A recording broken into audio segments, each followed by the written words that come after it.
So if you've got any comments or criticism on this episode, feel free to tweet us at Spinnerproof or join us on www.spinnerproof.com.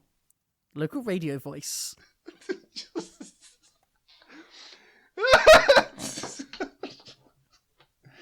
I can't take any of this, like, formal podcasty stuff seriously at all.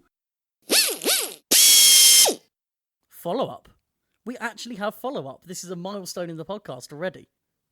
My main bit of follow-up is that I feel I was too harsh on jellyfish. No way! I think our entire follow-up section is going to be about jellyfish. I said one thing that I think was a bit harsh, which is that I said about the internals being outdated. And what I've since learned is that the internals are actually, quite high-end stuff. The issue was that the batteries are only half charged. I talked about jellyfish quite a lot, but when I was listening to it, what struck me is when I first started talking about jellyfish, I said that I have mixed feelings about robots like this, and then proceeded to never elaborate on the other side of my feelings. I do have mixed feelings about jellyfish, and they stem from whether or not Robot Wars should be taken as a serious competition or as entertainment. So, as a serious competition, I'm not sure that I like robots that enter that cannot win. Jellyfish cannot win, I don't think. My issue with it is I think it's designed to not win. I think the design constraints they've put on themselves mean that it's not a competitive robot. Whereas, from an entertainment point of view and from a expanding audience of engineers point of view, of like getting people involved in these things, which I think is worth doing, I do like jellyfish. I do like showing that you can build robots on the cheap. I like plastic robots and wooden robots. They're quite funny to poke fun at, if nothing else, but they're quite funny, and it shows that, you can build these things, and they may not be competitive with the best of Robot Wars, but you can still build them and have a nice time, and the process is what's fun. I really believe that.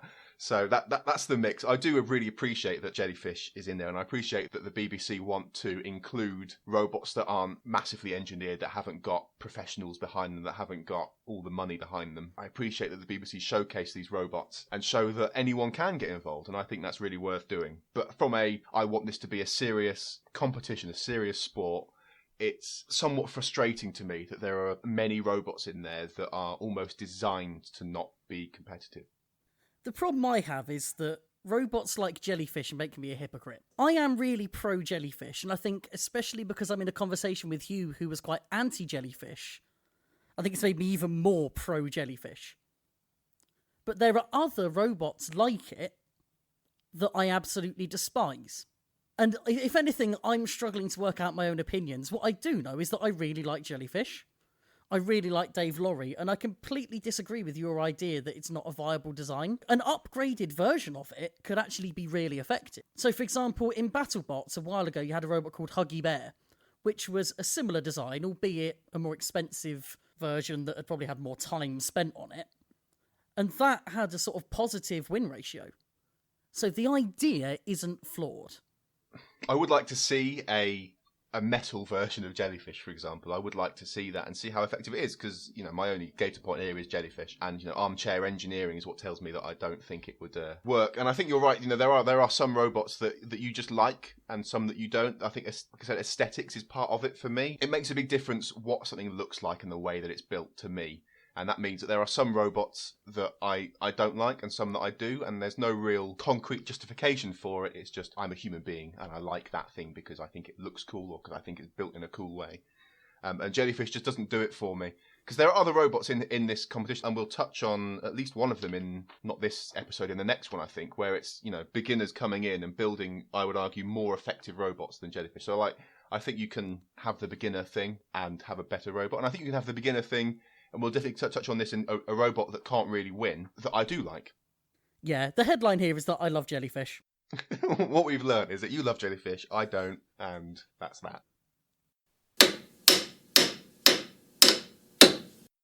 So, Heat B, Melee 1. In this melee, we have Hobgoblin, Behemoth, and then Cobra and Eruption. This is the complete opposite of last episode, because what we've got here is 4 robots that all have legitimate heat-winning potential. Well, 3 of these could win. They're just 4 great designs, and it's a really good mix for a melee as well. They're 3 great designs and 1 questionable one. Have a guess, which one do I not like in this heat?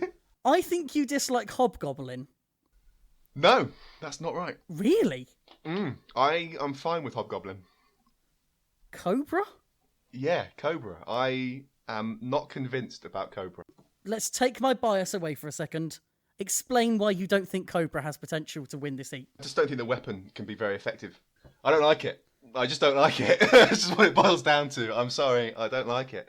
I will happily agree that the weapon doesn't look particularly potent, but it's got a lot more about it. You know, in terms of a drivetrain, it's very solid. So I think the first thing to make clear about any of the opinions and thoughts that I have is they're based purely on watching the television show. I don't really do much research into behind the scenes of how these robots are built. I don't know anything about the teams that build them. I don't know anything that goes into them, really, other than what I can glean from watching the TV show. So based on what I saw, I'm not a fan of the design. It can't self-right, and given the performance in its melee, it didn't look like it could self-right either. It seemed to rely on the floor flipper to put itself the right way up again. I'd argue it doesn't need to self-right because it's invertible. Or when it's upside down, its weapon causes it to be on 2 wheels only instead of 4, and it is much less likely to be able to get a grip on another robot. Surely at that point you could look at any of what you would call a standard drum spinner, and they're not as effective inverted either. And that's the same problem they've got here. If they're not as effective inverted, they're not fully invertible. I mean, they're mobile, but like in order to do the damage they need to do, they need to get back up the right way.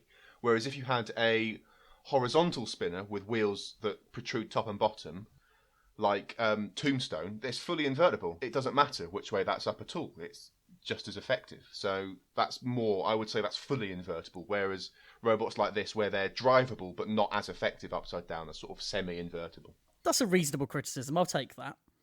For me, Cobra is the nearest thing we have in this series to a sort of tornado-style build. And I've always been a big Tornado fan, so it's good to see something that can just use brute force as a weapon. I think the thing is, Cobra, just as compared to the robots it's against, I think, is just didn't seem to be quite up to it. And I'm just not convinced about these kind of piercing or clamping robot things. I just think you need to be either very skilled or probably more likely quite lucky to get a grip on someone with that robot so that you can then actually shove them around. And then even once you can shove them around, the worst you can do really is put them in the pit, which I think is quite boring. Or you can give them to the house robots, which is a crapshoot as to how effective that's going to be. Yeah, I think for me, that weapon on Cobra is very much the equivalent of Tornado's little chain flail on the Scoop. It is there to have an active weapon for the rules. It's not the thing that's really going to be effective. I think it looks good, and it sort of fits in with the theme they've gone for with the robot, but it's not the thing that impresses me. What impresses me is that it is basically a full-body hammer. Now, I honestly thought that Hobgoblin would be the one you didn't like, mostly because you seem to have a bit of a bias against brightly coloured robots. What? What gave you that idea? I have no problem with the brightly coloured robots. Behemoth and Eruption, I think, are both excellent robots, and they're brightly coloured. I have no problem with the colour scheme of the other robots. What is your analysis of Hobgoblin? So for me, Hobgoblin just seems like a standard drum spinner. I know it's described as a beta bot or something in the show, but it's basically a drum spinner, right? It's got this slab of metal spinning backwards, and it works in exactly the same way. Yeah, it's a really neat idea. It's something that we've seen in the lighter weights a lot. It gives you all the advantages of a drum in terms of your spin-up time and having a very wide area, sort of wide active area of that weapon. But it also gives you a sort of larger diameter for your weight. And it therefore gives you better engagement when you're hitting something as well. It also lets you concentrate the weight on the outer edges of the weapon slightly better than the drum does. So I think they're a really nice idea. Yeah, cool robot. So, Behemoth. Or Behemoth. I don't know how we want to pronounce this. I've always known it as Behemoth. I swear it was always Behemoth in the old series. I think it was always pronounced Behemoth in the old series. I think the word in English is pronounced Behemoth, as far as I'm aware. But the guy, at the very least, the guy that drives it, Ant, I don't know who built the thing, but Ant pronounced it Behemoth when they were interviewing him, so... I'll try to, but I know I'm going to default to Behemoth. I just can't help it. Let's just stick with Behemoth then. Everyone knows who we mean. It's been around the block. Yeah, classic robot. They've done some changes, upgraded the weapons system. They've got their interchangeable weapons. Yes, this to me is a proper use of interchangeable weaponry. It isn't doing something like Bombshell does in BattleBots, where it's a vertical spinner and a horizontal spinner and an axe. It's just, yeah, we've got a couple of different types of scoops. I really like that. It's interesting to know where to draw the line on interchangeable weapons versus basically a new robot. Yeah, we spoke about how much we like Tornado, but They really pushed those rules back in the day, didn't they? Yeah, and I think Bombshell really sort of stretches it as well, because the weapon configurations it uses are so varied. It's almost 3 different robots. Whereas Behemoth, all their time in Robot Wars, they've had this one design philosophy, they've got really, really good at doing it, and it's a really effective machine. I particularly like the way they've gone about the anti-spinner scoop as well, because the normal one is made of very expensive titanium, so they're not very happy when that gets broken. So with the anti-spinner scoop, they just went, well, we'll make it out of aluminium. If it gets broken, we don't care. It's more about absorbing the energy than trying to deflect it, which I think is a really good shout. I've often considered what happens if you had your chassis and then a layer of thick armour that's not bolted to the chassis but's got some kind of sponge-like movement. I wonder how effective that would be against absorbing the damage from spinners. Not sponge-like stuff, but if you mounted it on shock absorbers, for example. Yes, that's the sort of thing that Cranky was trying to achieve with their big wedge on the front. It's also something that we see, again, mostly in lighter weight classes, where they'll use materials like HDPE, the stuff that Jellyfish is made out of, for things like wheel guards, because it'll deform, it'll sort of bend and bounce back, but what it won't do is bend and pin a wheel. So it is something we're seeing more of, and of course, with the way the meta is going, where spinners are the big and dangerous thing, the more different approaches we see to dealing with those, the better. I'll just have a quick correction, by the way, for how we're pronouncing the word spinner. I believe it's pronounced spinner. I believe that's the official pronunciation from the BBC. Yeah, this episode was the genesis of that, wasn't it? I think so. In Heat A, we were safe. Sissy, what was going on though? Not only did we have that, we had the sudden sort of dramatic droning music as well, like a sort of weird slowed down version of the Inception sound when all the robots were introduced. Because there were complaints in the last series about the lack of music, because there was no battle music when it was going on, which sounded a bit odd, whereas in the older ones, like series 7 and before, there was good music that was in there. I think it was in the video games as well. So I'm glad they've added some music and stuff. I just wish they'd done it in the right place. Yeah. It's just so weird that they work so hard to build this atmosphere and tension, and then they don't have any music through the battles. They'll get there. They'll learn. Finally, onto our Flipper. Flipper! In Eruption.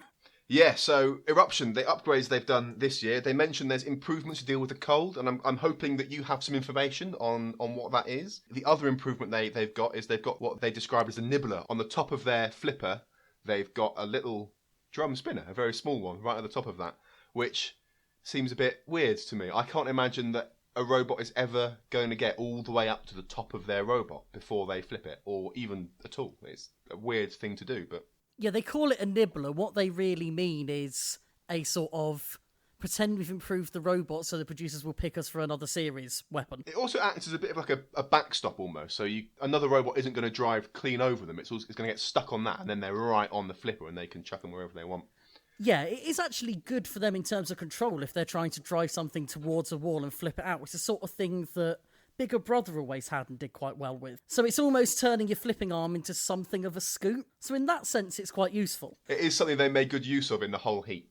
Last series, they had the little claw, which, by the way, was actually an effective and active weapon in itself. It had its own little pneumatic system and everything. What I think is more interesting about Eruption is the 2 modes on the flipper, which we kind of alluded to last episode. We were talking about Tomahawk.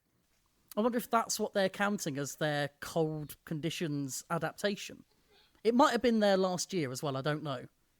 Yeah, it would make sense, wouldn't it, to have a lower power one for self-righting. You don't want to waste all your gas trying to get yourself back the right way up. I wasn't sure if they had a different pneumatic design or if they were using higher pressure CO2 or something that would give them a better expansion ratio or something like that. I wasn't sure if you had any good details on that. I'm afraid I don't know for sure, but it might be follow-up next week. I might do some more thorough research on that to see what they meant by cold upgrades. They have made 2 other upgrades as well. The first is their new anti-spinner pods on the side, because last year they decided that, having... How would you describe the ones from last season? They were sort of strips of metal almost. It just gave a really easy bite point. This time they've actually made them smooth to deflect blows. The other upgrade they've done, which is very important, is they've put flames on the flipper tip, which looks a lot better. The decals make a big difference. As we know, you're all about the aesthetics, so... Yeah, well, it makes a difference. Again, I suppose you are almost trying to build a brand with your robot, so yeah, it does matter.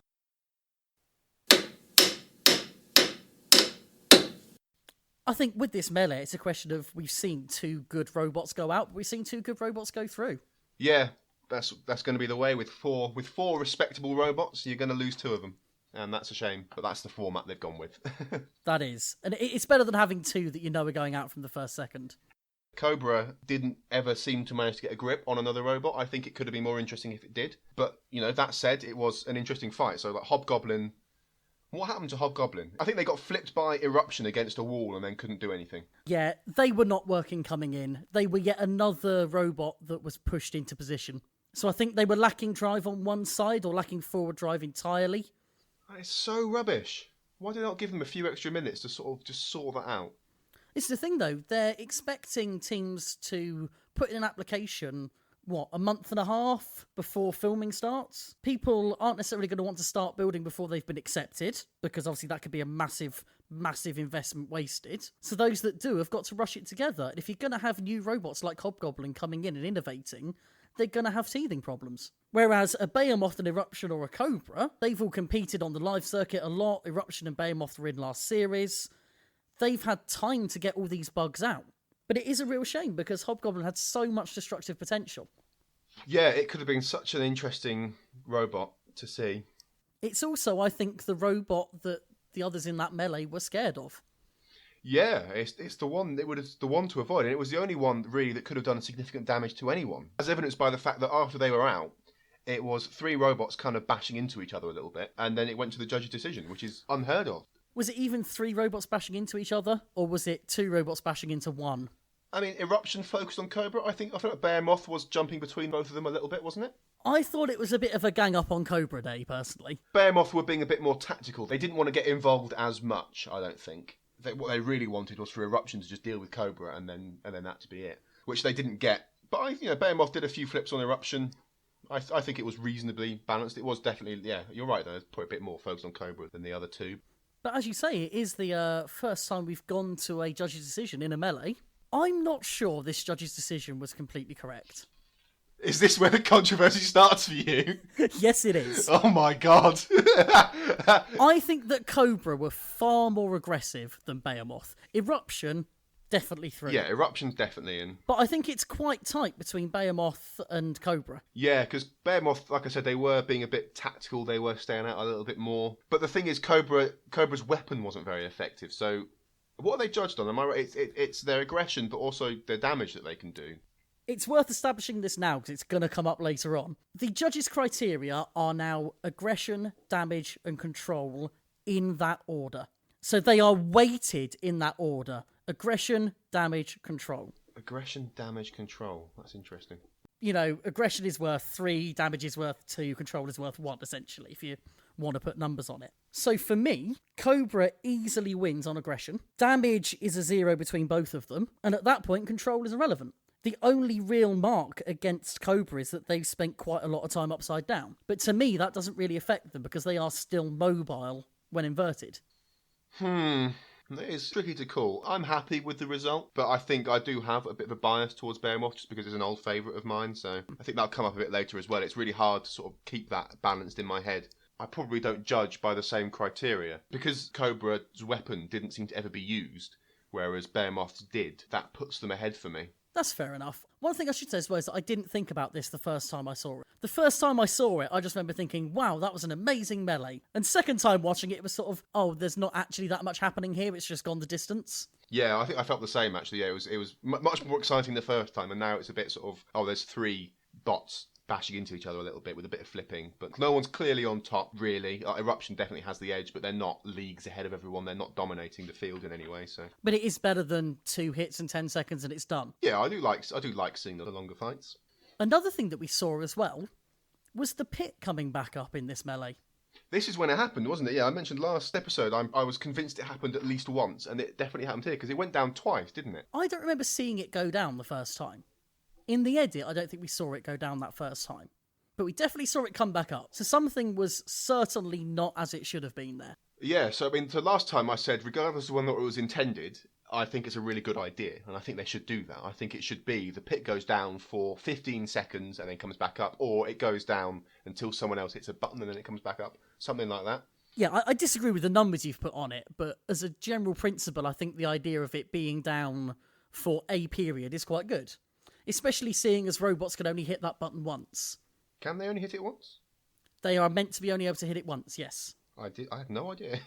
This is another thing that was never really explained in the show very well. I've literally got that from looking at the rules on the website before the series started. It makes sense as well, they can only hit it once, because it means that if you've got a robot like, say, Cobra, which would probably want the pit down in a one-on-one situation, if they go for it and get Rogue House Robot instead, that is then the threat of the pit gone, unless the other robot decides to take a gamble. If you could hit it multiple times under your system, as soon as it had come back up, they could just put it back down again. It is a shame that the rules aren't very clear. They're hard to infer from watching it what they are as well, in many cases.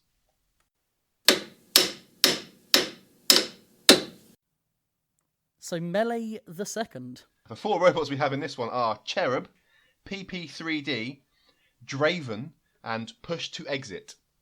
How many of these do you consider serious contenders for the heat? So my opinions on these things changed. This is interesting to me. So when I first saw this, Cherub was the obvious weak thing for me, and I questioned Draven. Cherub is the one that I initially thought was going to be a bit rubbish, but throughout the course of the rest of the fight, it is a tough robot. If I had to pick a weakling, I'd take Draven. I'm okay with claws, or grippers, or crushers, or whatever. This one looks really ineffective to me, purely because it's the lower jaw that's actuating. And that seems like a really weird design decision to me. So this claw is shaped like a beak of a raven, presumably. And so it's curved up on the bottom thing. So unless there's a protruding area on the robot they're trying to grab, I'm not sure they can grab them. And also, I'm not convinced about their armour either. So I think, yeah, you're right. Draven is the weak link here. The Draven claw, I think it does run along the ground, but you've got such a big overhang from the top jaw that it is going to be really hard to fit anything in there. In the same way that Cobra doesn't really have the sort of mouth span, as it were, either. Armour is an interesting thing, because last time they came in with plastic armour, they upgraded to titanium all over. The event I'm alluding to is later on, they get punctured. Shunt's axe goes clean through their armour. Yeah, it's titanium, but it's thin titanium. It's about 4 mil. Sorry, it's half the thickness of Behemoth's scoop. So what we've discussed in the past is that, generally speaking, axe weapons are more about kinetic, blunt force trauma than actually trying to pierce the armour. But it's interesting to me that Draven was punctured. I question their armour. I think Shunt is the exception to that.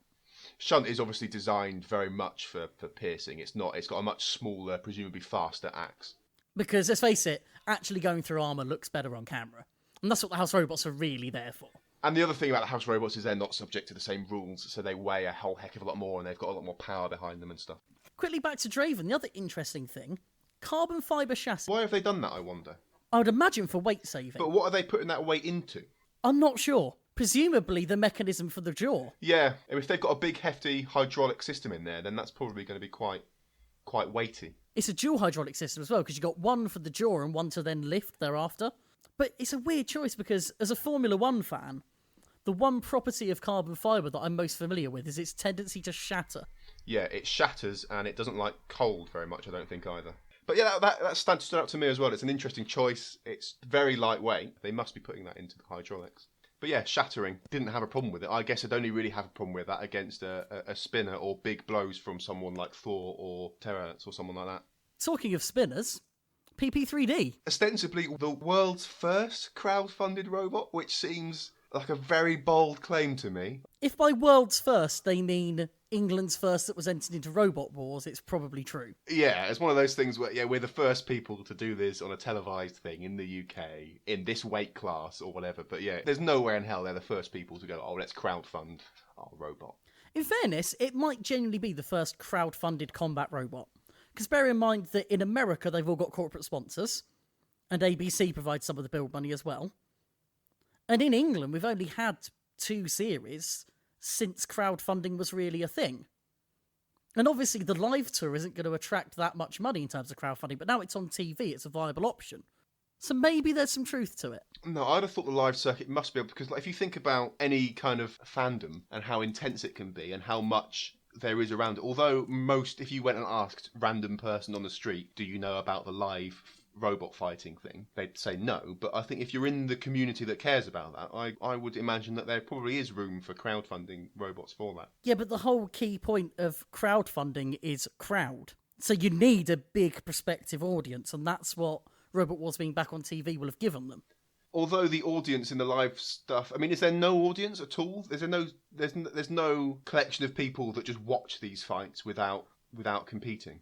There's always been a little crowd, but obviously having it back on TV has really boosted the numbers in attendance. Because my thought here is that although it's a small crowd, I would have thought it's a very passionate crowd. And passionate crowds are the crowds that will give people money to do something that they love to see.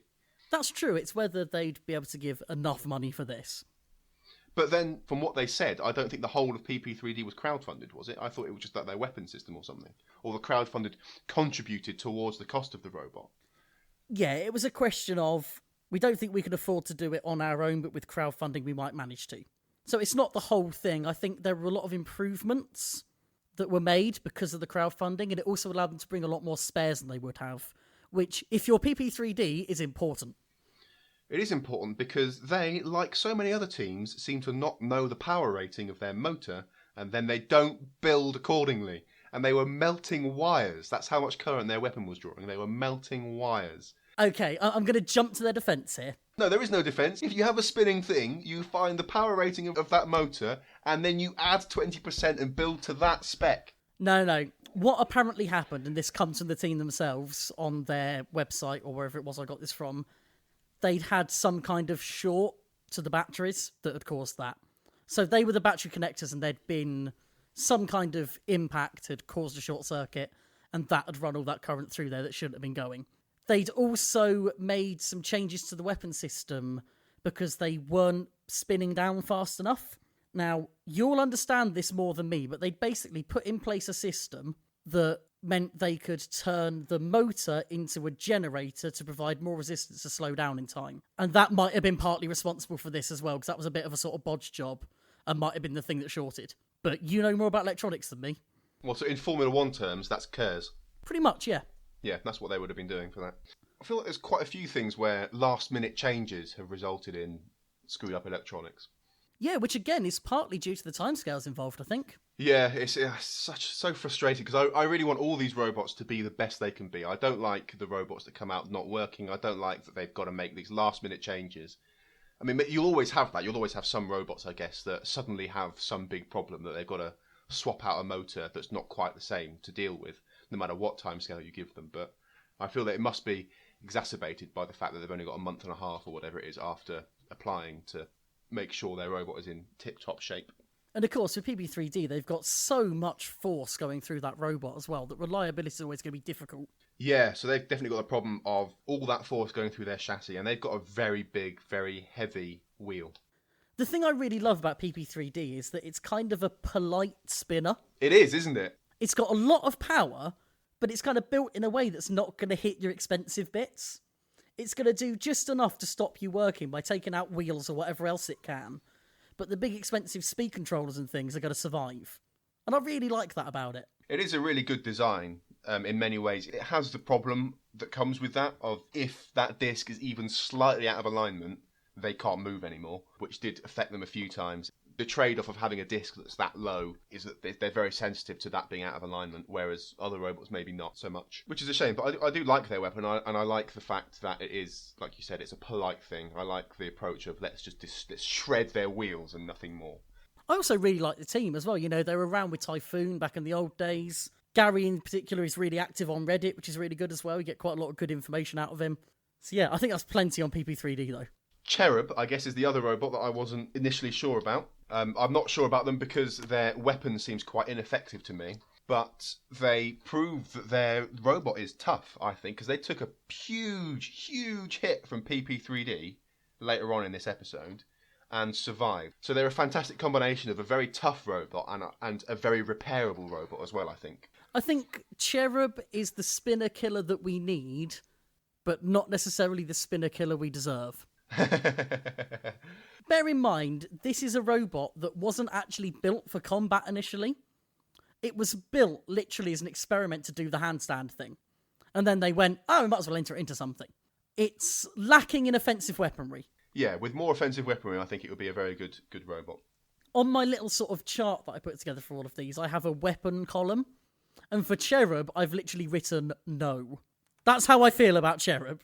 It reminds me of Panic Attack. It's a sort of a weird lifting fork that's, I think, a very effective alternative if you want to do like a control bot where you can get under them and then just hold their drive wheels off the ground and then you can do what you want with them. And I think Cherub could be more effective. I think they were bitten a few times by the inexperience of the kid driving it, because every now and again when they were under a robot they would activate the weapon but it would be going in the wrong direction, so it wasn't lifting the other robot up and stuff. I think with a more experienced driver they would be able to be more effective. I don't think it's a tournament-winning weapon. I think if they faced, well, I was going to say if they faced Carbide, but PP3D is pretty damn close to that, really. So it's as or more powerful than Carbide, really. It just hits you differently.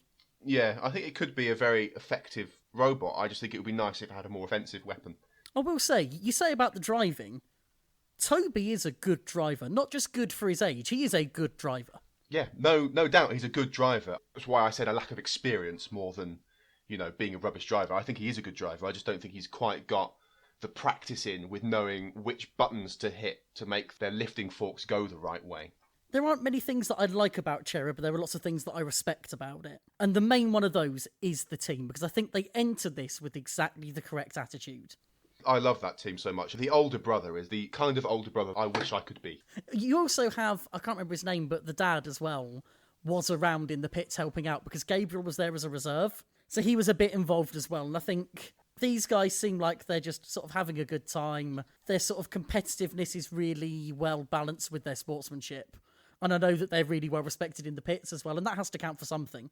The fact I hate their robot and never want to see it again is not a reflection on them as people. The roles have reversed. I do love the team, and what I really loved about the older brother, whose name escapes me, I'm so bad at remembering their names. He stepped out of the way. He wasn't like taking over or anything. This is what I mean by like the kind of older brother I want to be. I look up to being like that.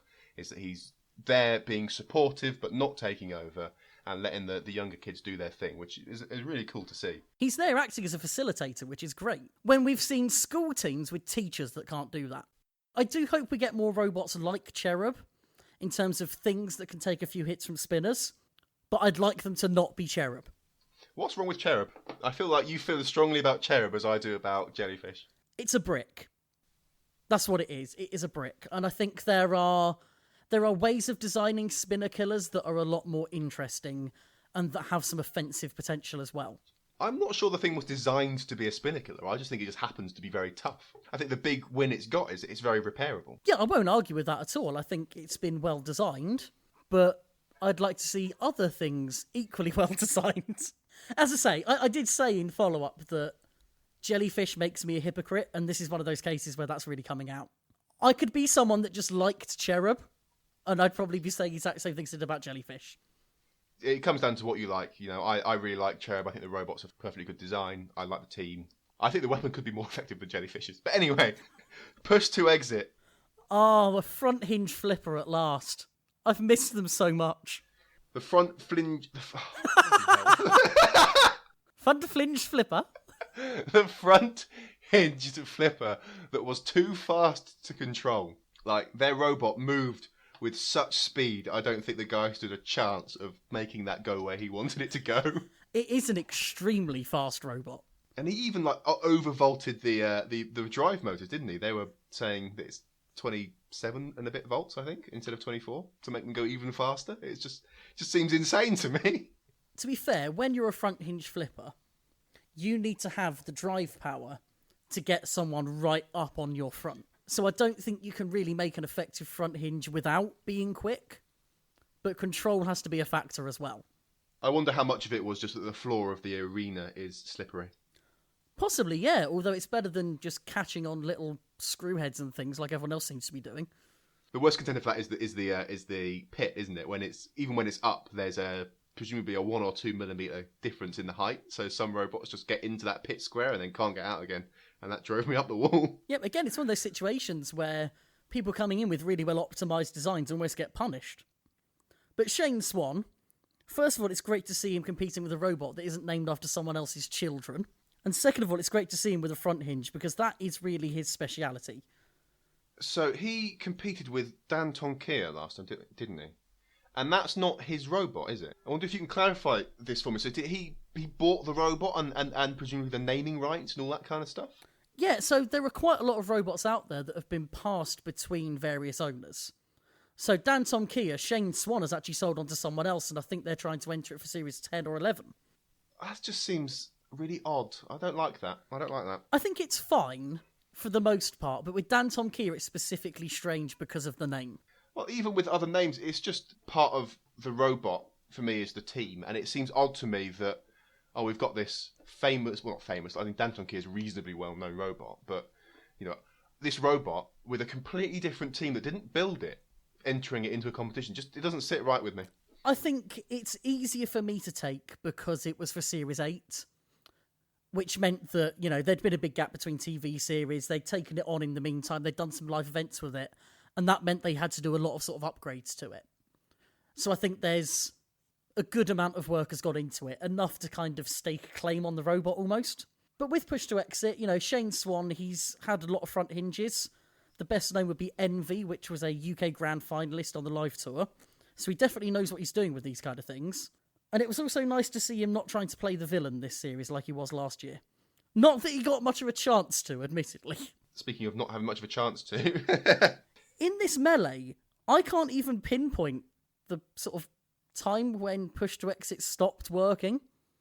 They were whizzing around missing everyone, and then suddenly they weren't anymore. I think they just drove into a wall, man. I don't know. I can't remember what happened to them either.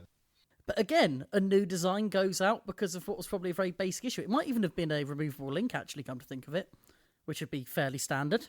There was some really weird editing in this episode where they repeated a section of commentary from Jonathan Pierce. That sounds entirely normal, to be honest. Because he said, see what I mean about that spinner? And it's like, you didn't say anything about the spinner. And then later on, he was like, see what I mean about that spinner? Like, exactly the same clip. Really? Yeah, genuinely. Like, he said it at some point in the fight, and then there was a slow-mo bit a bit later on, and I think they just repeated the commentary. It was exactly the same clip. Sometimes you think, he just said the same thing twice, but the intonation is so damn close, I'm convinced it was the same clip. I wish I had a full episode to go and rewatch now. But it's not even surprising at this point, because there's been a lot of quite poor editing in these two series. Better this one, but there's quite a lot of times where we're seeing an alternative angle of the same thing happen in a fight. And it does really get on my nerves. It is frustrating, to say the least. It is interesting that we're not actually saying much about this melee. The result of this is that Cherub and PP3D went through, Push to Start drove itself out of the arena. I don't know what happened to it. And Draven, they're the guys that got punctured. They got immobilised by Shunt. We have to give credit to PP3D here as well. They've gone in, they've broken the jaw completely. So it's driving around looking like Bruce Forsyth or Jimmy Hill or something. They've also completely torn up the underside. There was a post from the Draven team on Reddit showing exactly the damage that PP3D did. Yeah, it must have torn it to shreds, and you can see that it was ripping out bits of. I think Draven must have had perspex or something on the bottom of their robot, and that was being torn. That looked like that had shattered from the camera angles that I could see. Yeah, they really did a number of them, and that's PP3D at its best. But Cherub did a really good job dealing with PP3D. They've got in quickly, they've stopped them spinning up. When they have taken a hit, they've sort of deflected PP3D upwards, and that was where you started to see their potential. I'm happy with the winners again. I think Cherub and PP3D, right ones to go through. Like I said, Draven just got torn to shreds by PP3D and Shunt, and then Push to Start, boring, forgettable robot. Are you calling it Push to Start on purpose? Push to Exit, sorry. I thought it was some really weird, shady insult you were trying to throw. No, not at all. I completely being an idiot. Push to Exit. I was disappointed not to see Push to Exit at least get a flip in. Yeah, it would have been cool to see that thing in action. There's a lot of potential there, and I imagine that if it were working properly, it could have given people some trouble.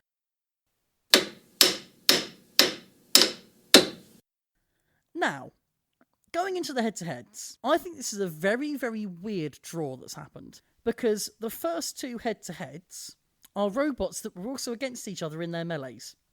That's true, they are, aren't they? Now, that's very good news for Eruption and Behemoth. I'm sure they're delighted not to be going against the only robot that can do damage first, but it's a bit boring as a thing to watch, really. Those are chosen randomly, I hope. You'd imagine so. I was reading something on the BBC, actually, about the first round is chosen at random. It's just the luck of the draw for Behemoth and Eruption, I suppose. But as I say, they'll both be happy to have avoided PB3D. They both know what each other are about from the live circuit. They've had each other in the melee. So it's potentially another very close battle. This is the start for me of a long chain of some fantastic driving from Michael, the driver for Eruption. Yes, he is exceptional. He is such a good driver, and it just comes up again and again that he is in control of his robot. He knows exactly what it can do, and he's thinking ahead, and he's tactically driving. He's an exceptional driver. In a way, the Behemoth isn't. Behemoth felt like in its melee, and now it feels like it's firing its scoop when it shouldn't be, or when it's not a solid thing. They drove into walls a couple of times and stuff like that. They're just not quite at the level that Michael is at. They have a tendency to tumble around a lot as well, which I think is just a weakness in the design, but it does mean they really get punished whenever they do mistime a flip. And that actually is what cost them in this bout. It was a mistimed flip that gave Eruption the chance to put them out of the arena in the end. Yeah, well, so a lot of things happened here. So they got stuck in a corner and they couldn't see, which suggests very questionable arena design. When one of the guys is like leaning on the glass of their control booth to try and see what's going on. That took some balls, that did. I would not feel comfortable leaning up against anything clear above fighting robots. That would feel very wrong to me. Yeah, it's one of those things where I wouldn't do it, but logically it's a perfectly reasonable thing to do. But it's really questionable arena design that there's presumably one of the bottom left or right corners from the driver's perspective is just invisible to them. Must be. It's also strange that it hadn't come up in the previous series. I just wonder. I don't know if there was maybe an obstruction or a camera in the way or something like that. It was bizarre, and it was a real shame that there's obviously not much they could do. They're sort of blindly trying to flip in the hope that they get back in upright and visible and stuff. Because up until that point, they were in control of the fight. The big trouble Eruption were having was that their ground clearance was so low that they were catching on panels on the floor. Yeah, so they're catching on panels on the floor, and Behemoth is doing the right thing as well. Where I think the approach with Eruption and any gas powered flipper. So Behemoth said they've got a low pressure system and they can do more flips than Eruption, which I'm willing to believe.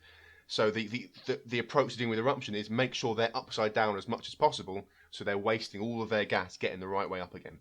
And Behemoth were doing a good job, I think, of keeping them upside down until they were in a corner and couldn't see, and then Eruption took control of that fight. And I suppose the real difference between Behemoth and Eruption is that Eruption has that potential to end a fight in a single flip. They can get you over the wall, whereas Behemoth, they're more likely to just try and take control and keep rolling you around, maybe pit you, maybe get you into a house robot.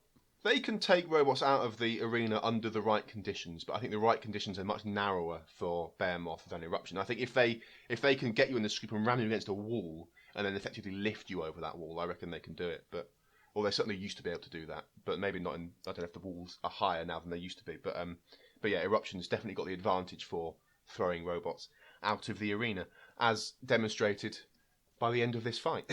Yeah, well, demonstrated by the whole episode, really. The whole episode, yeah, the whole thing. Oh, I just called it an episode, not a heat. What's happened to me? Victory is mine. It's no longer a legitimate sporting competition. It's a legitimate television show. Oh, no. Can't be having that. But yeah, it isn't one of the most spectacular fights of the series, but it was a good little battle.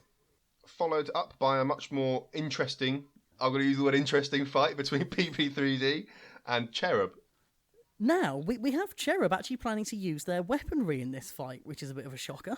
It's not something I was expecting at all. They're sharpening up to try and take out the pneumatic tyres on PP3D. It's a good shout, yeah, a good idea.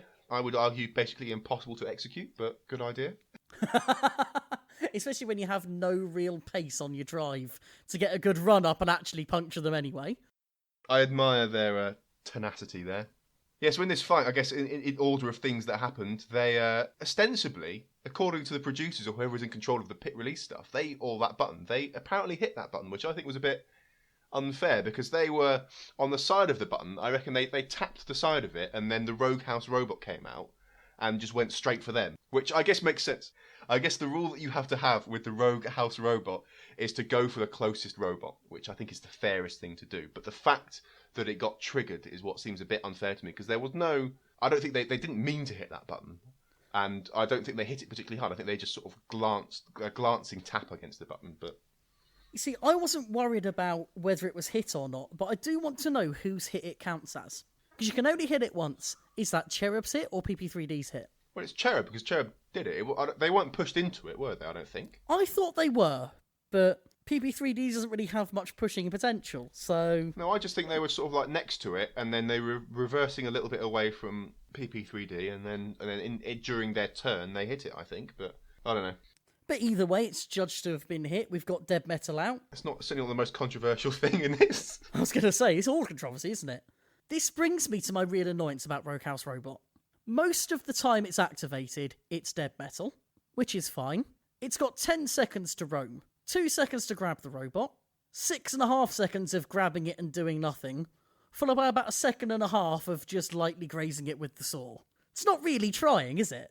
That saw is for show, though. I don't think there's any... I think for all the house robots, I think probably the most damaging one is probably going to be Matilda, closely followed by Shunt.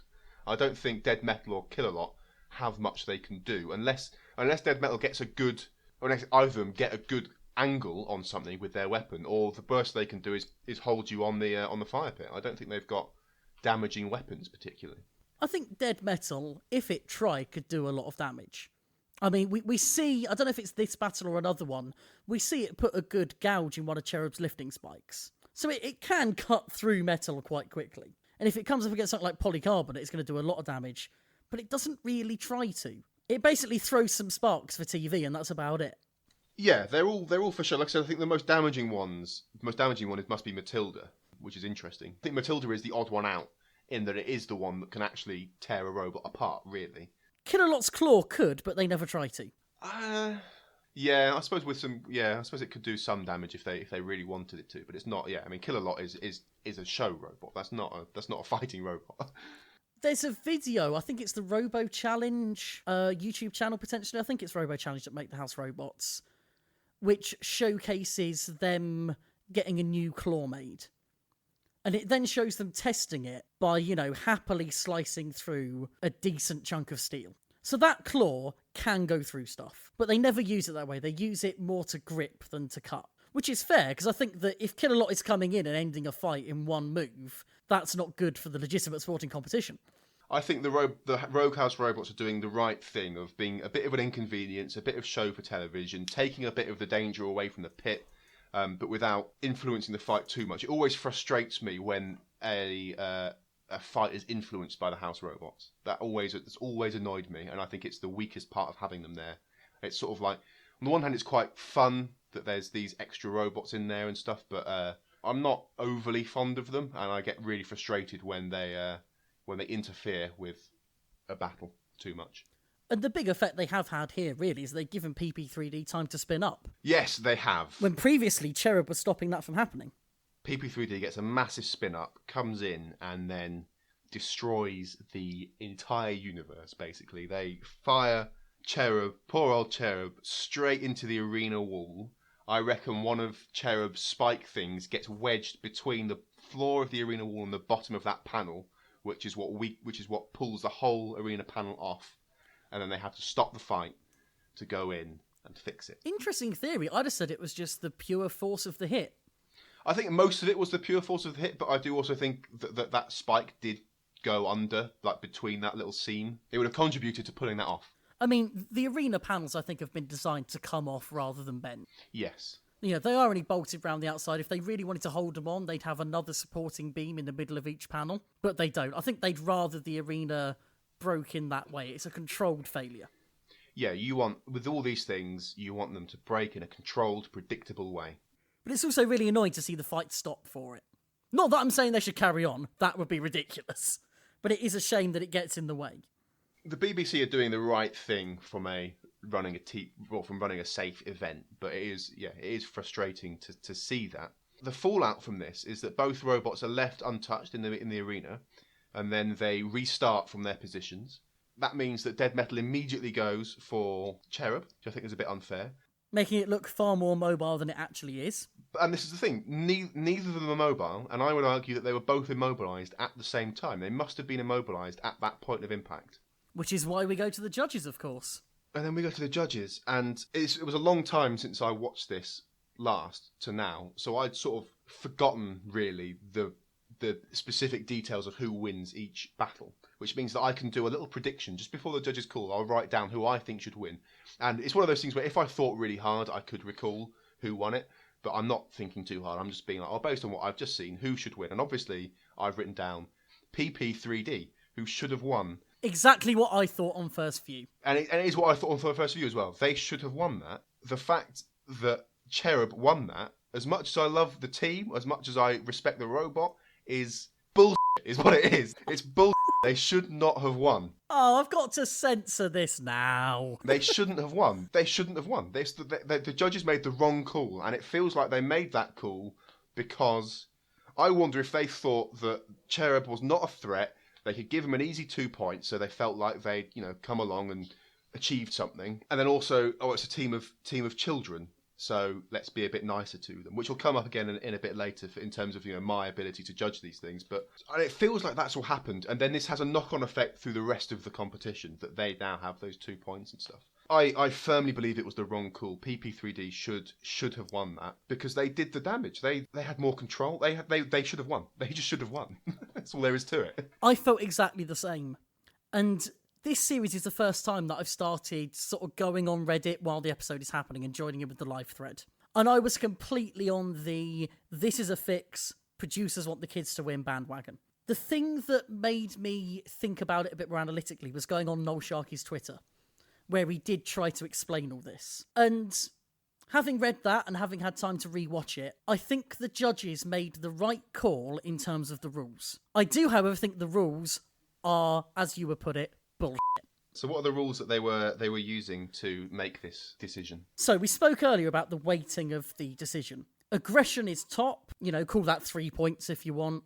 Damage is second, let's call that 2 points. Control is third, let's call that 1. But on all of those things, on all counts, PP3D was better.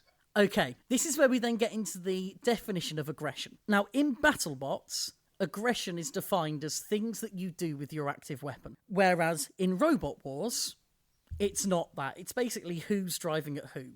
So what Cherub have done is they have gained aggression points by persistently ramming their face into PP3D's fist. Because they're constantly going at PP3D and getting in before they spin up, that counts as aggression.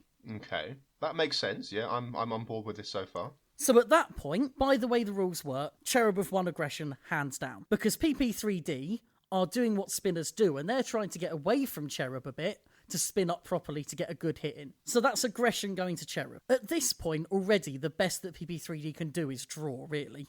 PP3D win on damage, absolutely. But there's also the argument that they have done as much damage to themselves as they've done to Cherub.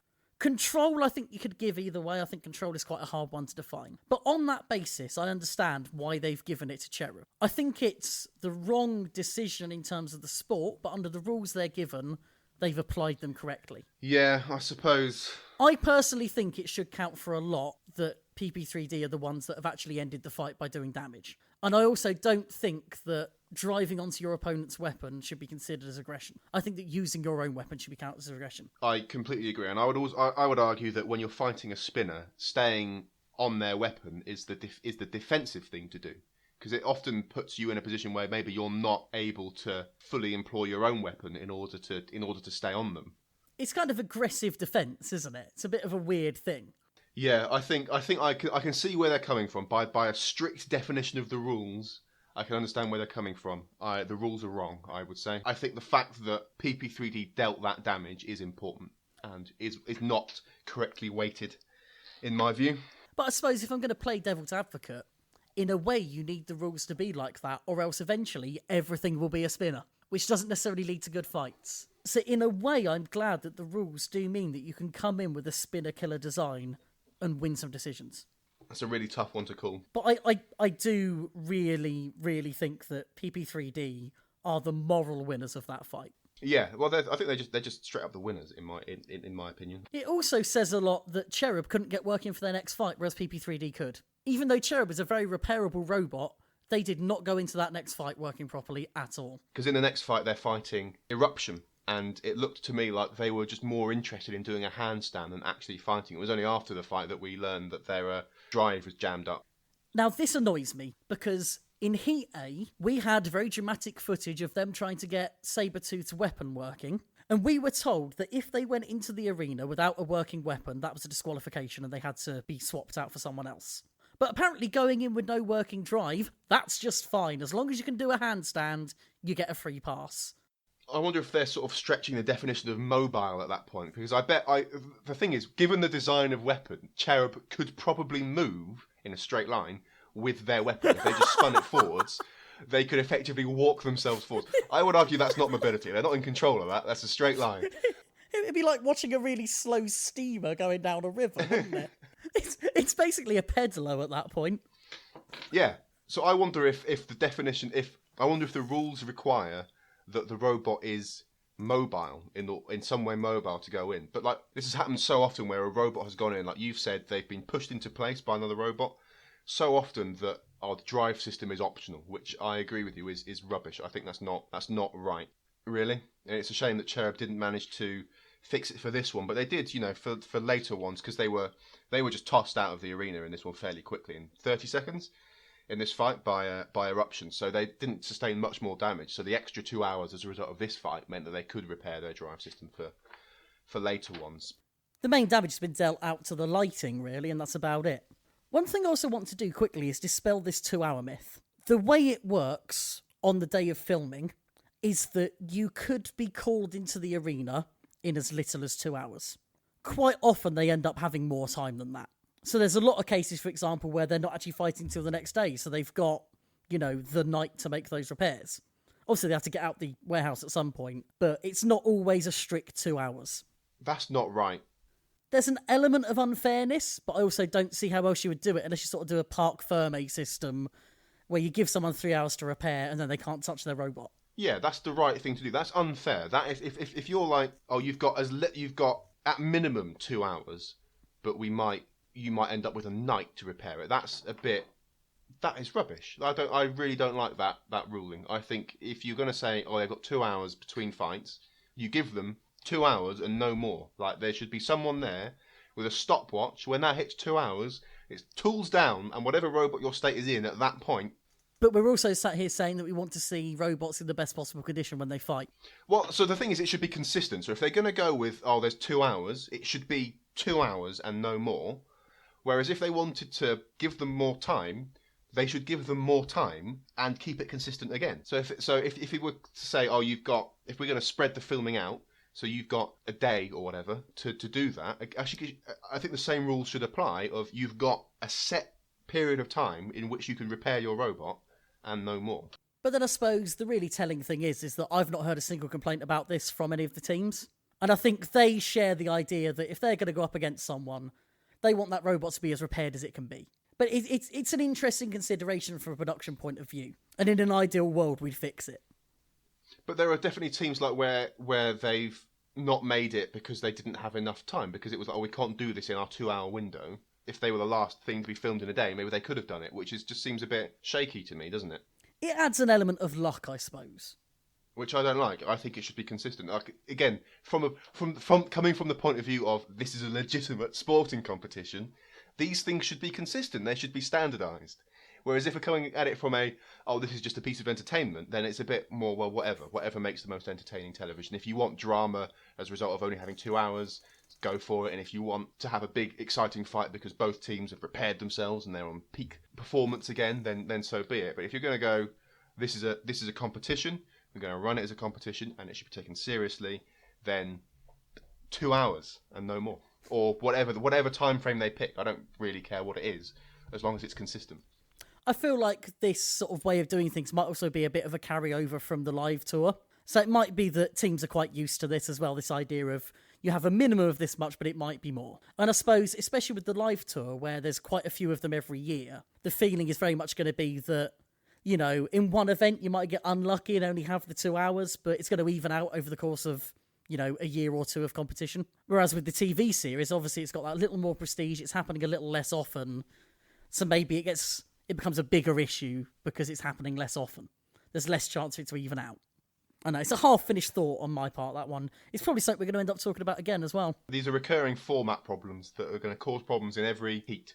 So speaking of repair times, PP3D have had a lot of work to do. Something that wasn't mentioned on the show, but again came up sort of afterwards from the team, is that their repairs were hampered quite badly by the sort of producer-approved welder being on lunch when they wanted to do their repairs. Teams aren't allowed to do their own welding, presumably for insurance reasons, so the producers hire someone to do it, and he was just, off on lunch, which made their life quite difficult.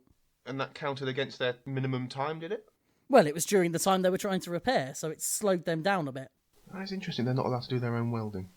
Presumably insurance, isn't it? I'm sure all these people are capable of doing welding, or else how have they made the robots? Well, if you're building jellyfish, you don't need to do any welding. And that's why we need more jellyfish. We can sack the welder. More jellyfy. We'll have a whole smack of jellyfish. That's a bit rubbish for them. But they got it repaired with or without their approved welder in the arena against Behemoth. Sporting the brand new shiny anti-spinner scoop. Yes, and it seemed to be reasonably effective. I feel like the outcome of this was more a self-destruct on PP3D's part than anything else, but their scoop did seem to absorb a couple of blows, and like you said earlier, much cheaper to repair for them than the titanium one. The thing that PP3D are starting to specialise in over this series and last isn't winning matches, but losing them in interesting ways. That was a spectacular loss. Oh, it's so good because there's that split second where it looks like, maybe something's just rubbing within the sort of weapon assembly. And then you start to see blue sparks, proper arcing. And that's when you go, yeah, something's not happy in there. Something's going very wrong right now. Yeah, it is properly tearing itself to pieces. And it is funny that they've had so much trouble not being able to get a welder in the pits. But there they are in the arena, slowly welding their motor to the frame. Just using their own batteries. I feel like it was quite a short fight and very spectacular at the end of it. Absolutely. And one thing they did manage to do on the way is they've actually taken a big chunk out of Shunt's scoop. They've done properly big damage to Shunt there, which shows the power that they do have. But again, unfortunately, the end result has been they destroy themselves. They've got another huge repair job on. Now, something we wouldn't usually talk about here, but I feel the need to, is the judges' sort of tech talk section. The Amazon drones and the what I believe to be pizza delivery robots. Exactly. And the only reason I want to talk about it is that Noel Sharkey is having to work very hard not to say the word Amazon. That did make me laugh. I've got the notes for exactly the same reason. A large online shopping company. That is the BBC for you. I also love the little, you're saying it's a pizza delivery thing?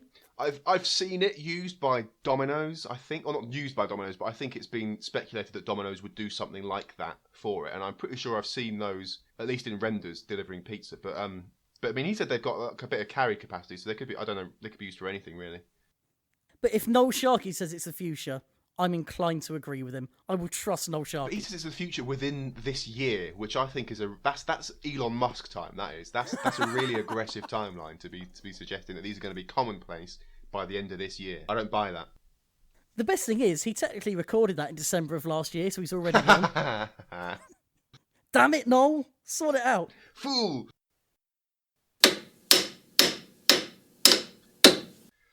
So, poor old PP3D. Now, this is where the crowdfunding actually becomes a bit more of a factor. Because what I've read from Gary Cairns again is that they were very strongly considering dropping out at this point. Because, they've lost a very expensive weapon motor. They're not particularly feeling that good about throwing another one in there to probably break as well. But by having done the crowdfunding, and by having all those people's names on the robot, they felt a sense of moral duty to get it back out there.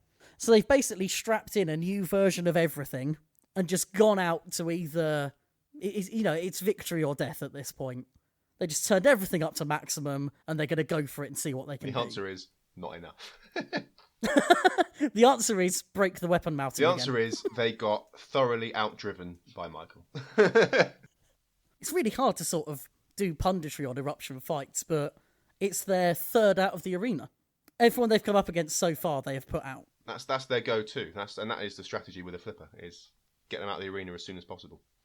It's a sign of excellent driving and very good power in the weapon. Yeah, he is, like I said earlier, he's an amazing driver. He knows what his robot is capable of, when to fire it, and he's very good at knowing where he needs to be to throw robots out of the arena. He's very calm under the pressure of it as well. You never see him get flustered in the booth. That contributes to it. Like, he's calm, thinking things through. He's tactical. He's thinking ahead. He's got a plan and he executes it. And he's a phenomenally good driver.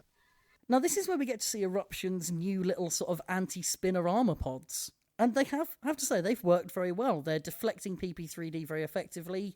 sending them sort of up and away very Yeah, nicely. they're very effective. I also noticed that they called it. They talk about, they're not the only robot to do this. A lot of robots talk about using Hardox as their armor, and I didn't know what Hardox was, so I did a quick look up. And it's interesting, given that Noel Sharkey could not say Amazon, because Hardox is a branded thing. That's not like a generic material.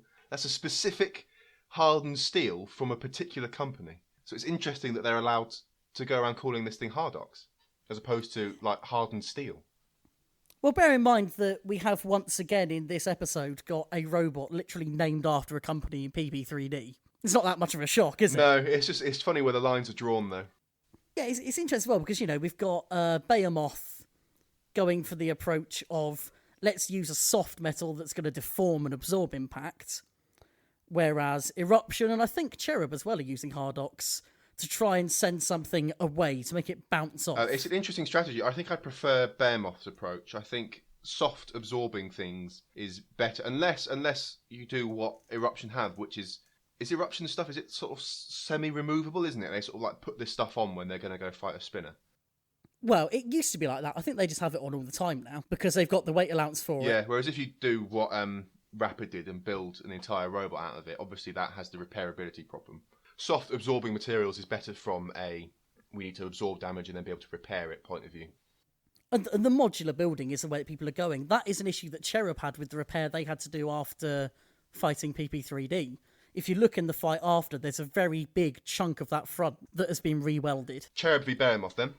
Behemoth went for their experimental weapon, their lifting arm or grabbing thing or whatever it is that I still can't really visualise in my head what it was meant to do. And the problem they had is that the bottom scoop of their new setup there wasn't low enough. And I think at the end of it, Ant said that was a fault, that it had been pushed up at some point. I don't know if that's the case. I'll take his word for it. I very much doubt they designed it with anything other than a 0 ground clearance. Yeah, I mean, that was a good centimetre up in the air, which means they could never get under Cherub. They were never underneath Cherub, which means they couldn't do anything to Cherub. So Cherub just sort of naturally kind of won. I mean, it went to a judge's decision. I would say a less controversial judge's decision. I think they made the right call with this one. I disagree entirely. No, I think Cherub had it. I guess it's a question of how you interpret these rules. Because, I mean, if Behemoth, maybe they interpret that as being the more aggressive robot because they were always going for it. But they were not in control. Their weapon was completely ineffective for me. So I'm happy that Cherub won it because Behemoth couldn't do anything to them.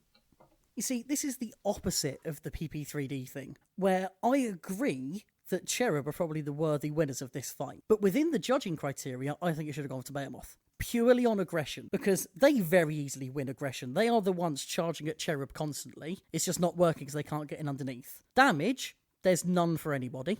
And control, it could go either way, but it doesn't matter because Behemoth have already got the aggression points. It's a really close call. It is, like, at the end of that fight, there is no obvious winner. That's a really, really tough thing to make a decision about because it's basically two bricks shoving into each other. There's nothing really to base it on, and there's not a situation where one driver is clearly better than the other. It feels like they're going at each other fairly equally. They're being as aggressive as each other. For me, that's what it seemed like.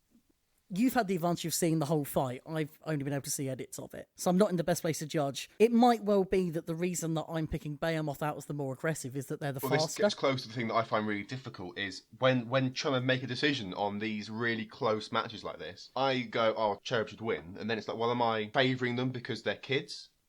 Am I being too kind? Because Behemoth have got a history and they've got a pedigree of being a good robot, does that mean they should go through more? And that's giving me like a bias towards Behemoth. And then by going with Cherub, am I overcompensating for that?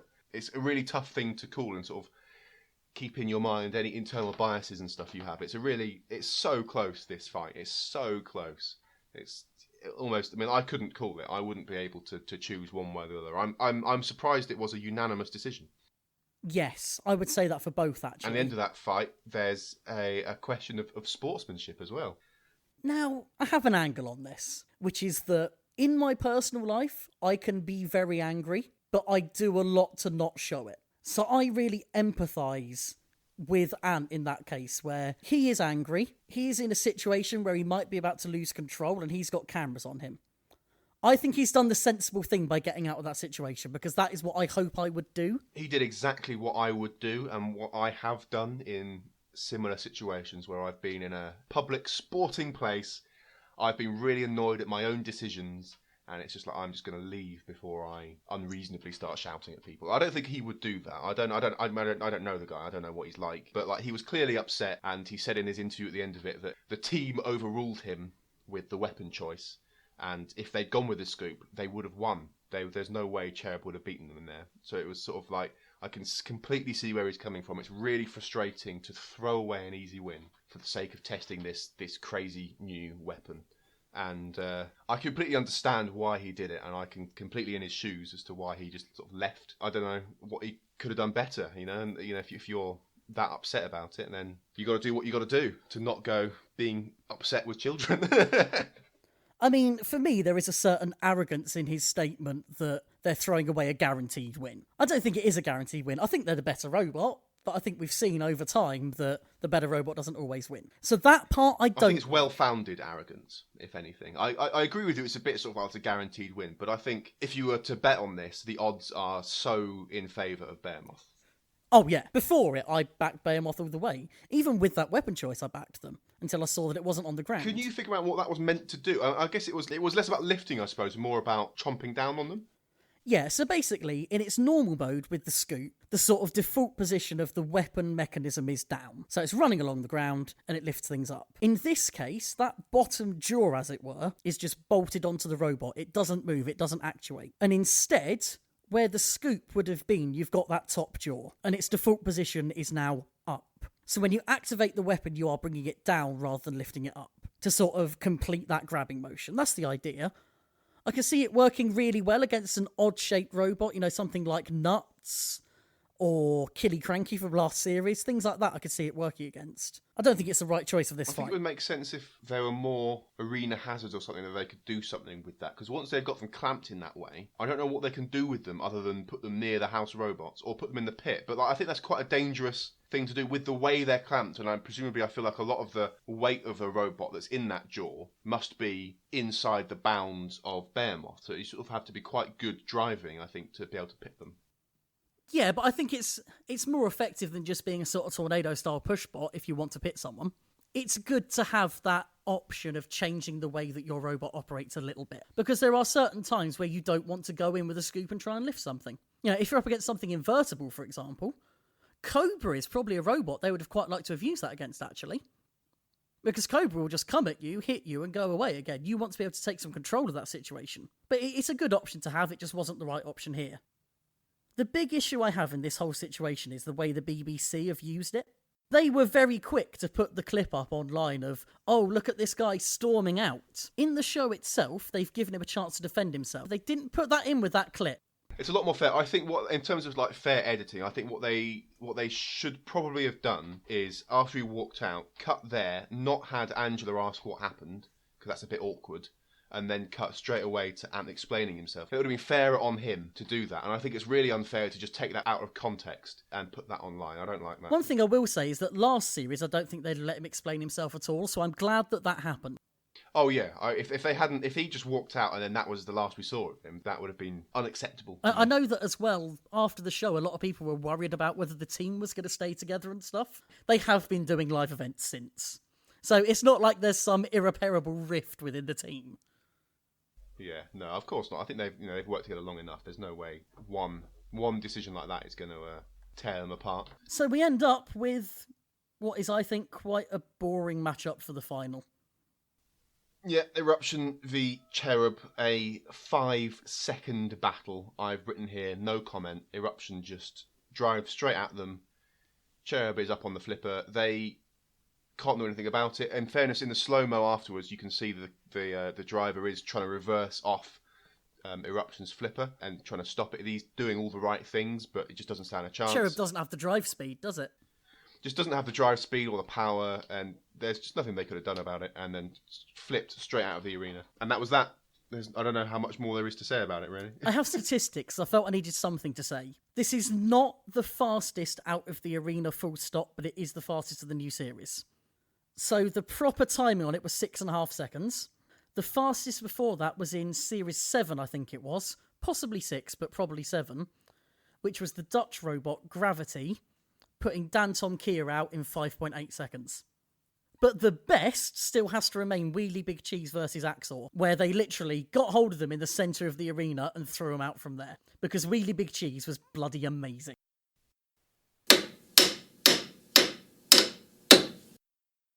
There's one thing left to do. We need to give this episode a rating. We do? Oh, God, how did I forget that? Now, last time round, we used a system out of 19-pit release buttons. And I promised that I would come up with something that could not in any way be converted.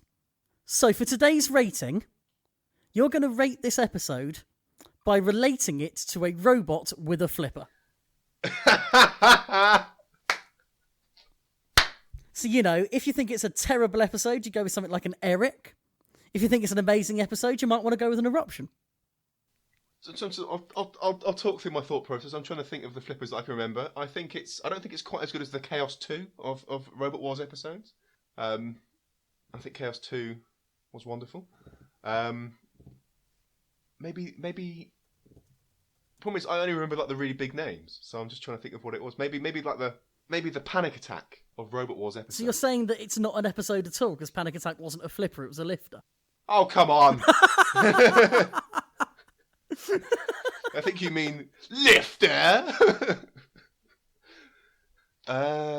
Fine, not Panic Attack then. What? You can be Panic Attack if you want. That's fine. Well, the problem is because I'm thinking of other things like lifting arms, I suppose, like a mortise. But that you won't count that as a flipper. I'll count anything. It's about what you think. It's not about what I think. Well, no, because you're the one setting the rules. So if that doesn't count as a flipper, then I'll have to think of another one. No, you interpret them how you like. The audience will decide. How would you compare this? What is this answer for you? For me, this episode is like the Series 7 front hinge flipper Mute. Mute had a lot of power, but it spent just as much time throwing itself around as throwing anything else around. So for me, it's quite analogous to PP3D's fights, where it wasn't beaten, it just beat itself. What I think I want is a controversial flipper. I'm trying to think of what a controversial flipper was. What flipper has achieved controversial wins? You could argue that Cassius had a controversial loss, seeing as a lot of people seem to think that he threw the Series 2 final because Panic Attack was competing for charity. Maybe. Or is it just push to exit? Push to exit. Push to start. It's the push to start of Robot Wars episodes. Your made-up robot. That's what it is. It's the push to start of Robot Wars episodes. We'll take it.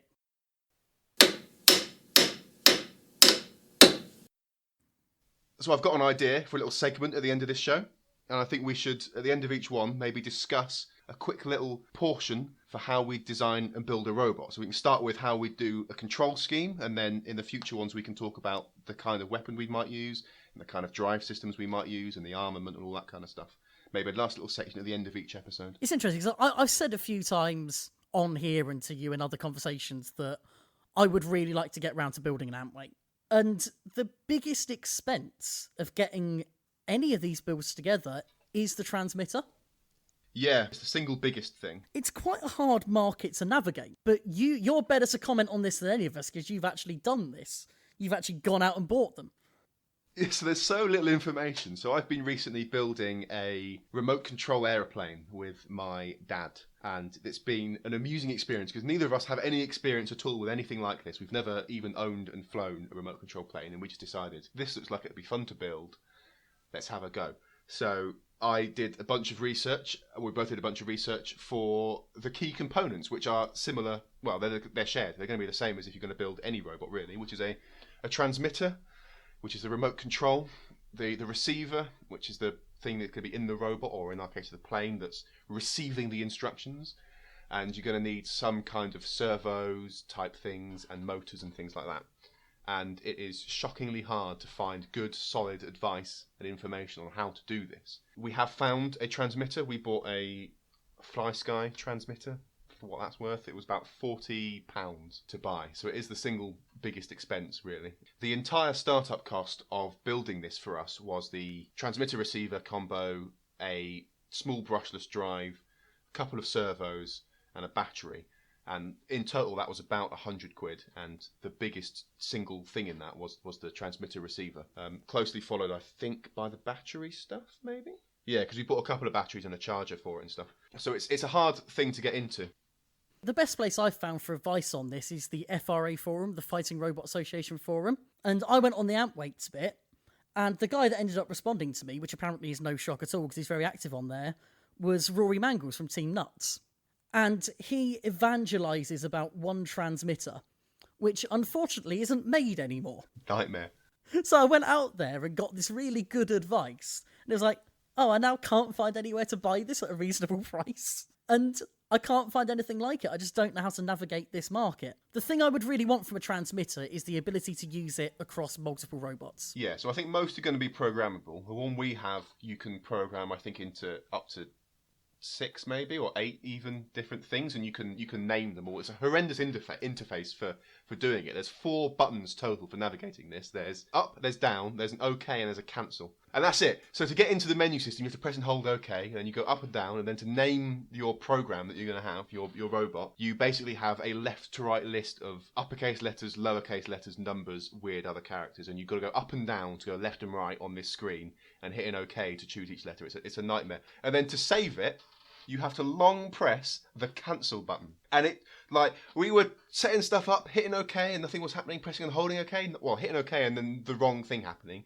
pressing and holding OK and nothing happening, going, or maybe it just auto-saves, hit cancel, and then it undoes all of your work. And I'm like, how the hell do you save settings? And I have to go and read the half Chinese, half English manual, and eventually figure out long press cancel. It's unbelievable. But anyway, you can do it. So yeah, the one we have is programmable with a few different things, and you can get in there and you can change the start end points basically of the range of analog values that you're transmitting. You can change response curves on the throttle and things like that. You can change effectively the direction. You can invert signals. So if we've got servos that we have set up so that they are symmetrical, which means that we need one of the channels to be the inverse of the other so that they're both going the right way for our ailerons. So you can do all this stuff in those things. They're amazingly programmable and customizable, and yeah, you can save multiple configurations. As you were talking, I was just having this mental image of a sort of podcast retention graph of just all the non-techie people stopping. Oh, it's about to get better than that. I'm going to floor it even more right now. So, thinking about what I'd do if I were to build a fighting robot as opposed to an aeroplane is a bit different. So the controller we have for our aeroplane, the left stick is the throttle, which means it doesn't auto-center in the vertical axis. If you imagine having a games controller with the dual analog stuff, they auto-center. But this controller doesn't auto-center the left stick, which means that you can put it to 60% of the way up, and that's 60% throttle approximately, and leave it like that. And I'm not sure I'd want to do that for a robot. You mentioned in an unrecorded conversation earlier that you do the whole control on the right stick, so forward, backwards, and then rotating left and right on the right stick, and then just use the left stick as throttle on your weapon drive or something like that, which makes sense. But I've often thought that what I'd want to do is have a controller set up like a video game, because I play quite a few video games, and I think I'm so much more used to doing that, of having forwards and backwards on the left, and then the rotating stuff on the right, which is part of why I'd really like to build a robot with omni wheels of some description, something that can translate left and right. So you've got forwards, backwards, and strafing on the left, and then you've just got to do the rotation on the right, which is much, much closer to what I'm used to doing. And I'm thinking when I used to play, there were Robot Wars games, there was Arenas of Destruction is the one that I played a lot of, and I used a controller for that, and it worked in exactly this way of, I didn't have strafing, but I had forwards and backwards on the left, and then left and right rotation on the right-hand stick, and then triggers for the weapons, which is what I want to do. And that's quite hard, I imagine, to do for a robot, because you can connect an Xbox controller, for example, over Bluetooth, but I'd question the range. So what I've considered doing is basically getting an Xbox controller and plugging that into a Raspberry Pi, effectively then connected to and controlling to a 2.4 gigahertz transmitter that is then talking to the receiver in the robot. So I've got exactly the same transmission technology going between the control booth and the robot, but I'm using a control system that I like, and I'd go with a Raspberry Pi just because it's an easy thing to program. Because it runs Linux, you can get effectively Xbox controller drivers for Linux quite easily, so you can set it up so that it already knows what all the button presses are, and then you just need some kind of small shim layer that takes those buttons and converts them into whatever is required on the output pins to send to the transmitter. You see, the difference in our way of thinking is that you've got this ideal setup for control in your head, and you're then willing to do whatever it takes to make that happen. I'm more led by what I know the hardware is capable of and what I am capable of. Because I don't know how much stuff like that can be done, say, on board on a speed controller. To me, if I want to spin my robot anti-clockwise, I'd much rather be doing that through tank-style steering. So I'm doing forwards and backwards for the right side on a right stick, and forwards and backwards for the left side on a left stick. So if I want to spin anti-clockwise, it's right side up, left side down. Crazy, crazy man. Because then I know that I haven't got to do any difficult work in terms of, channel mixing or anything like that. So for me, it's about simplicity. I would hate to have a robot that was controlled like that. That would drive me. I'd use like skid steering, but I would do mixing. So I'd have it all on the right stick and mixing to know which way to turn each thing. Yeah, but then mixing can get confusing as well, because the setups I've seen for mixing have always ended up with the right stick being kind of out of kilter. So up isn't forwards, like up and right would be forwards. But I think that was people who were using servos instead of motors and not using a speed controller. But I liked it because it looked simple and it had fewer parts and they were cheaper. And that's why I thought I might want to do it. That seems like a consequence of some bad decisions made somewhere else to have forwards be up and to the right. It's to do with the way the signal mixing works. So for me, I would happily accept a slightly suboptimal setup on my controller if it allowed me to have a really simple setup on board the robot. As long as I can control it, I'm kind of happy, and I feel like I can adapt to using that controller. If I used my Xbox controller, I'd probably get really confused, because I'm used to using that in a certain way, but because it's a different bit of physical hardware, I like to think that I can sort of program my brain to just deal with it in the way that I've set it up. Yeah, it would work differently. The thing is, if I'm thinking of using a games controller, an Xbox controller, to do this, I've got complete control of this simulator. I'd be writing effectively a driver almost for this thing that is taking inputs from the Xbox controller and converting it in exactly the way that I want. And I am a software developer. That's not outside the realms of the things that I'm capable of. It's a road that I would happily go down. I think that's the way I'd like to try and do that. I think just because I'd have the control scheme that I like, and I'd really love to have a robot that could strafe. It's interesting you say about using an Xbox controller when I know you've got a Steam controller. I don't think the Steam controller is the right tool for the job. So I'm a big proponent of the right tool for the right job when it comes to video game input. I have available to me for playing computer games, I have a keyboard, I have a gaming mouse, I also have a Wacom pen tablet thing, and I have an Xbox controller and I have a Steam controller. So depending on the game that I'm going to play, I will use different control inputs. So if I'm playing something like Factorio or Cities Skylines, I'll use the pen tablet because that's really comfortable for my hand. If I'm playing a competitive first-person thing, I'll use a mouse and keyboard. If I'm playing a more casual first-person thing, I'll use the Steam controller, which is wonderful for that kind of thing. Whereas if I'm playing like a third-person brawler type game, like the Batman games, I'll use a dual stick controller. I'll use an Xbox controller because I think it's much easier access to the face buttons for that. One thing I wanted to bring up is we're thinking about these traditional style controllers. Back in the old days, a lot of people liked to use the old trigger and knob style of controller. So the Razer Boys always used that. But it means having a separate controller for your weapons most of the time, which means having an extra person. I'm not sure I'd like that, because I think in order to be an effective driver, I think you need to have everything under your control. You can't be going, fire now, and then you've got that whole delay. You'd be John reading it, wouldn't you? I'd be yelling at the person next to me, so it would be silly. So I would much rather have a games controller set up where I've got complete control of the buttons and firing is on the trigger, because that's what I'm used to. But that could also be tricky depending on what kind of weapon you're using. So, for example, quite a lot of amp weights, if they've got, say, a lifter, they'll be operating that off of a servo. So they'll have, say, the right-hand stick is their drive using some channel mixing for forwards, backwards, left, right, whatever.